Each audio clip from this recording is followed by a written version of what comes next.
It is July 1st, and even though it is not as exciting as we all might have expected 1 year ago, it was still a huge day of signings, extensions, and trades. In this video, we will be going over all of these big moves and grading them. Bowen Byram signs a 6-year contract extension with the Chicago Blackhawks for $12.5 million a year. This is the Blackhawks' big offseason acquisition, and after giving up Louis Crevier and a 4th overall pick for Bowen Byram, they have to pay even more with a huge 6-year, $75 million contract. First of all, I like the term on this a lot. Originally, it was rumored to be a 4-year deal, so it ending up being 6 years is really solid to me. However, this cap hit is huge. A guy like Lane Hudson makes $8.85 million a year, and giving Byram almost $4 million more than that is a lot. On the Blackhawks, Byram will be able to be their top offensive defenseman and run the power play, and if he's able to live up to being the number one defenseman on this team, then the contract isn't horrible, but I still think it's an overpay. Byram has to be a Norris level defenseman for this contract to be worth it, in my opinion. I commend the Blackhawks for getting Byram, so I won't grade this too low, and I think there are a lot of questions about Byram's output that still need to be answered. But he will be getting a $6.250 million raise next season. So I give this a C minus. Eetu Luostarinen signs an 8-year, $5 million a year extension with the Florida Panthers. Luostarinen is a great third liner for the Panthers, and they were able to lock him down for 8 more years, with his contract going from $3 million to $5 million next season. Luostarinen is a great top 9 forward, and this is a fair deal for him. A lot of these Panthers are getting really long deals, though. They're looking good for a couple of years, but in 5 or 6 years, they're going to be stuck with a lot of contracts, and this goes until Luostarinen is 36 years old. So a B for this one. Nico Hischier signs a 5-year extension for $11.7 million a year. Another big extension, but this time from a player who would seem like might be moving on from his team. Hischier has been rumored to be connected to Devils trades for the last year or so now, and this extension shows that New Jersey has some faith in him on the team. He gets a raise for over $4 million a year, and it seems like he's going to be sticking with the Devils for at least a couple more. A super fair price for Hischier, so I give this one an A. The next move is not necessarily a big one, but it's definitely demonous. The Panthers signed Radko Gudas to a 6-year deal at $1.5 million a year. Again, a super long contract from the Panthers because, no hate to Gudas, but I can't imagine he is still an NHL caliber player in 6 years. But this signing just completely makes sense for what the Panthers are going for. Another rat for the team of rats. This one doesn't even get a grade, just a rat emoji. The Montreal Canadiens extend Ivan Demidov to an 8-year, $9.15 million a year contract. This contract is sweet. Kent Hughes and the Montreal Canadiens do it again. Demidov had a great rookie season, and the Canadiens are taking a risk with this one, but I really think it will pay off for them in the future. Demidov had a 62-point rookie season, and even though he didn't have a great playoff run, he had flashes of greatness, and this deal might be high for what he just produced, but I feel that Demidov is only going to get better and better. This is an absolute A+ for me. Corey signs a 1-year, $1 million deal with the Kings. Perry signed with the Kings last season and then was traded to Tampa at the deadline. And now he's going back to the Kings, I guess. I don't really get why the Kings traded him in the first place. They went to the playoffs, so unloading Perry was weird, especially since he's back on the team now. The only thing it did was allow Panarin to get his number 10 back. Not a big move, but just really confusing, honestly. No grade for this one either, just a worm emoji. Ilya Mikheyev signs a 4-year, $3.85 million a year contract with the Tampa Bay Lightning.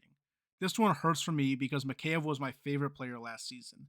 Chicago Blackhawks were one of the worst teams in the league last season, but had one of the best penalty kills because of this absolute beast, Ilya Mikheyev.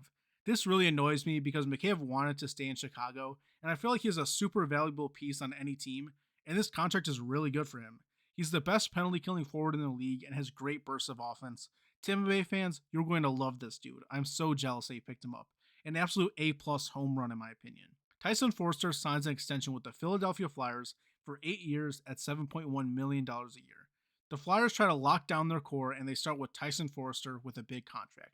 Last season, Foerster only played 29 games, putting up 17 points, but I guess Danny Briere has faith in the big right winger.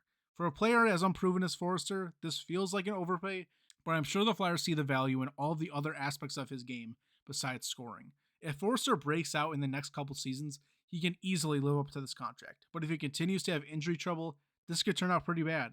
Because of that, I'm grading this one right in the middle with a C. Stuart Skinner signs a 2-year, $3.75 million a year deal with the Winnipeg Jets.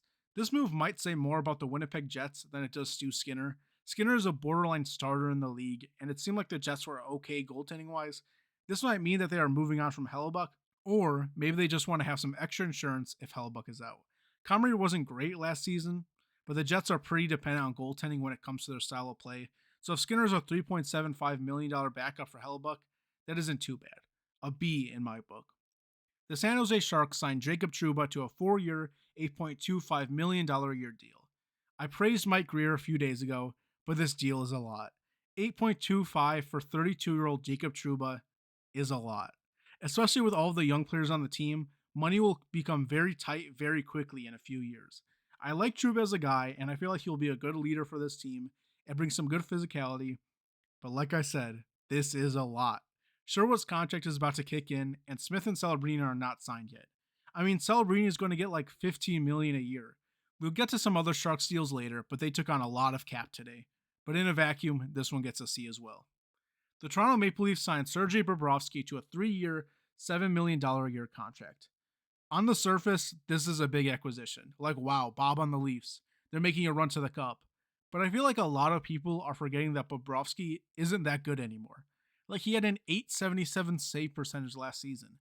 That is brutal. And yeah, it was a bad season for the Panthers, but he only had a .905 the year before that. Bobrovsky is on a steep decline, and I feel like this contract is going to be bad immediately. I would trust Stolars more than Bob, and Bob is making $7 million a year. And it's low risk because it fits the Toronto Maple Leafs timeline, and it'll be over before McKenna signs his first big contract. But this is still a massive overpay.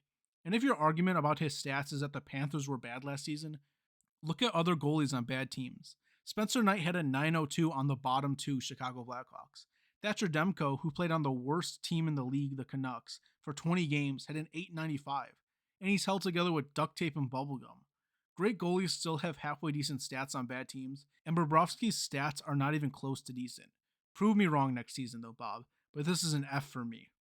If you're enjoying this video so far, please Scott Stevens smash the subscribe button so this channel can get off the floor and on the board. Thank you all so much for your support so far. Mason Marchment signs with the San Jose Sharks for 5 years at $6.75 million a year.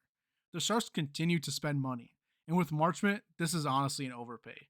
After missing the playoffs and getting lucky in the draft lottery, the Sharks seem to be going for it next year. But these deals don't even go with their timeline. I would understand a couple of 3-year deals to line up with Steinberg's entry-level contract being done, but these are long deals for some reason. Marchment had 45 points in 68 games for Seattle and Columbus last season. He wasn't working in Seattle, but finished the year strong with the Blue Jays. And I guess he gets a $6.75 million a year contract out of it. An overpay to me, and 5 years is a long time considering the Sharks' contract timeline. So I give this one a C-. Dylan Dubé signs with the St. Louis Blues. Gross emoji, look it up. Anders Lee signs a 3-year, $5.4 million a year deal with the Utah Mammoth. Anders Lee, at 35 years old, is going to the Utah Mammoth. This deal kind of feels like a lot too. Anders Lee had a 40-goal season almost 10 years ago and is decent statistically, but Utah is definitely signing him for his leadership qualities. He won the King Clancy Award for leadership 2 years ago, and as the young Mammoth try to find their identity, he will be a solid leader in that group. An overpay for statistical output, especially in 3 years' time, but his leadership abilities make up for it, so I'm giving this a C+. Oliver Bjorkstrand signs a 1-year, $4.5 million deal with the New York Rangers. I don't know what the Rangers are planning next season, but whatever it is, there's no way this signing gets them closer to it. Last season, Bjorkstrand had 12 goals and 20 assists for 32 points in 80 games, so $4.5 million feels like a lot for 32 points. He is pretty good defensively, which is a plus, but just really struggled to finish last season. The Rangers are supposed to be rebuilding, and I feel like this acquisition will only improve them to the point of being slightly higher in the standings, but still missing the playoffs, so this signing is a D for me. Boone Jenner signs a 4-year contract with the Capitals at $5.75 million a year. In another contract that just seems too long, Booner signs with the Washington Capitals for $5.75 million a year. Jenner had 44 points in 67 games last season and has always been with the Blue Jackets, so seeing him with the Caps is definitely going to be a little weird. He is great defensively and a good leader, but with a 4-year contract at 33 years old, I do feel like this contract won't be great in 2 years. For now, the Caps continue to build this team back into a Stanley Cup contender, and Jenner will provide top 9 leadership and defense for them. I like Booner, so this signing is a C for me. Jimmy Oleksiak signs a 2-year contract with the Canucks at $5 million a year. Oleksiak is 6'7", and the Canucks have money to spend. $5 million a year for Oleksiak is a lot for any normal team, but the Canucks will be at the bottom of the league once again next year. So why not pay this dude $5 million? Dollar emojis for Alexiak getting his bag. Speaking of big dudes getting a bag, Vincent Desjardins signs a 4-year contract with the Capitals at $4.2 million a year. This final push for Alex Ovechkin, or the Capitals after Ovechkin, continues as the Capitals acquire Vincent Desjardins. He is a 30-year-old 6'7" defenseman, and that is exactly what the Capitals are getting. He can check, he can fight, and that's really about it. For a glorified enforcer, this is a lot of money a year, along with a pretty long term. This is a C- for me. Frederik Andersen signs a 1-year, $1 million contract with the Edmonton Oilers. Freddie had a tough regular season last year, but showed out for like 3/4 of the playoffs, and he gets another chance here in Edmonton. A pretty low risk, high reward deal for Edmonton for the guy that brought the Stanley Cup champions through 3 rounds of the playoffs. Like I said, it only cost him $1 million, and Freddie is a proven goaltender, but it could fail, and Freddie can be on waivers a few months into the season. So this deal is a B+ for me. The Nashville Predators acquire Mavrik Bourque and Ilya Lyubushkin from the Dallas Stars for a 2027 second-round pick and a 2028 third-round pick. Our first trade of this video, and Nashville takes advantage of the Dallas Stars trying to sign Jason Robertson.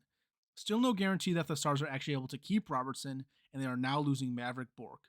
Bourque is 24 years old and keeps getting better every season. Last year he had 41 points in 82 games, averaging over 15 minutes on ice a game. This is a great trade for Nashville. They get a solid, young, responsible center with upside and only give up a second and a third. A win for Nashville, they get an A for this, and I'm giving Dallas a D. Bourque is restricted, so there was no reason to rush to trade him. Trading him before Robinson even re-signs seems super hasty to me. The Edmonton Oilers acquire Devon Levi and a 2028 7th-round pick from the Buffalo Sabres for a 2028 3rd-round pick. The Oilers continue to build up their goalie depth with Devon Levi. Levi was drafted in 2020 and has always been perceived as being a high potential goaltender. Over the last few years with the Sabres, he has been given opportunities but hasn't broken out yet. So Edmonton is taking a chance on him, and I think it's smart. Last year, Edmonton put their trust in Jari, who is a proven bad goalie, so at least now they're investing in a goalie with some upside. For only a third, this is a really good pickup for Edmonton. Levy could break out on the Oilers, but he could still struggle like he did on the Sabres. But for the low price Edmonton paid, I'm giving them a B for this. Buffalo also seems very sound in their goalie situation, and if they're not going to use Levi, might as well get something for him. But I still think it's risky getting rid of such a young goalie, so I'm giving the Sabres a C. And the Oilers keep making moves because the San Jose Sharks acquired Darnell Nurse from the Edmonton Oilers for Shakir Mukmadulin and Zach Sharp. I cannot believe how much praise I have to give Stan Bowman in this video. On my channel, I dogged on this guy, and then in one of my recent videos, I praised Greer, and look how the tables have turned. Darnell Nurse is gone from the Oilers, and the Oilers do not have to retain a cent, and they actually gain a player back from it. Mukmadulin is actually a decent defenseman. Last season, he played 50 games and averaged 17 minutes. He isn't great or anything, but he's reliable and only 24 years old. This is an A+ trade for the Oilers. I already made my thumbnail, and I'm sure a lot of you were intrigued how Nurse was an A+, but it's an A+ for the team that got rid of him. The Oilers losing the contract is big for them, and they even get some young defensive depth out of it. As for the Sharks, this is crazy. They get Trouba and Nurse in the same day, adding $17 million to their blue line for 2 players who are decent second-pairing guys. This is an F for me, honestly. The Oilers did not deserve to get anything back for Nurse, let alone a young guy like Mukmadulin. The biggest surprise of the day for me is how good the Oilers did and how bad the Sharks did. Utah Mammoth acquired Vincent Trocheck from the New York Rangers for Sean Durzi, Cole Boudin, and a conditional 2027 third-round pick. After signing Anders Lee earlier in the day, the Mammoth continued to make moves by acquiring Vincent Trocheck for Durzi, Boudin, and a conditional third. This is pretty good for both sides. I think the Mammoth getting more vets on their team is great. In the playoffs, they seem like a young team, so these moves definitely make them more formidable in the postseason. I like Durzi too, so I feel like this is a good player for the Rangers to add to their blue line. Again, I'm kind of confused about what the Rangers are trying to do exactly, because their center depth is definitely not playoff caliber after this trade. I give both teams a B- for this trade.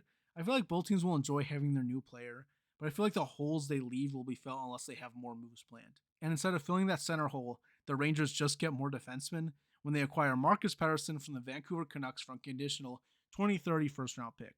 A 2030 top 10 protected pick is hilarious. Pettersson is completely fine, but for a rebuilding team like the Rangers, this is just super short-sighted. I'm hoping that the Rangers miss the playoffs and have the 11th pick in the 2030 draft. And those are all of the big July 1st moves in the NHL. I know I didn't cover absolutely everything, but some of these moves are definitely less exciting, and I could have only said, this is a good depth add so many times. If there are moves I didn't cover that you have questions about, let me know in the comments below, or any other questions, comments, or concerns you may have.